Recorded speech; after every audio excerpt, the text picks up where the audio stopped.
20 شهروند تاجیکستان در پی زنازنی گروهی مهاجران در مجمع استقامتی پراکشنا در شهر مسکو روسیه بازداشت شدند. زنازنی گروهی مهاجران روز 25 اکتبر رخ داد. مهاجر تاجیکستانی ظفر که خود را پیوند یکی از مهاجران بازداشت شده معرفی کرد گفت دو گروه مهاجران برای گرفتن تعمیر یک خانه یک حجره‌ای زنازنی کردند.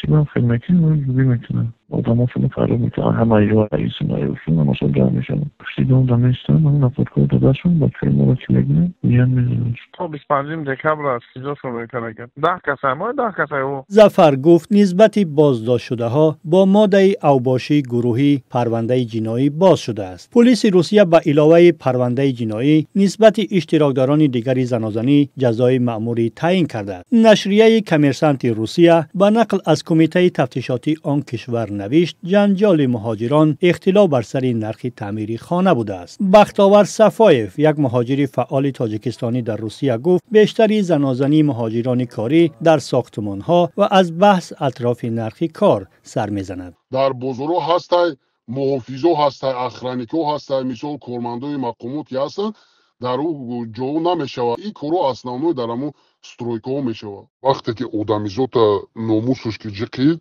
باید دیگه نه دیپورت نگاه میکنه نه گفتی گپو آزادیش نگاه میکنه. خیلی بچه های یوشن основном آدمای مثال کلانسال کارو نمیکنن. این خیلی نه که بیا امیر ایروی قانون کنیم و ایروی وای کنیم این خیلی گپ نیست. مثال یک از دموبانش میخیزه یک گپ میزنه همین میشه بین خشون رازبور ایش آدم فایرو میکنه اوش آدم فایرو میکنه. در گذشته نیز بارها میان مهاجران کاری از آسیای مرکزی در روسیه زنازنی گروهی رخ داده است. مقامات روسیه بعدی به جوابگری مأموری جلب کردن اشتراکداران زنازنی آنها را از آن کشور برای مهلت‌های طولانی اخراج می‌کنند. اما آنچه اخیراً نوگانی دانسته می شود در صورتی که اگر مهاجران شهروندی روسیه را داشته باشند با بهانه اشتراک در زنازنی شهروندی آنها را نیز بیکار می‌کنند. در زنازنی پراکشنا مقامات روسیه گفتند شهروندی 2 تن از اشتراکداران جنجال بیکار خواهد شد.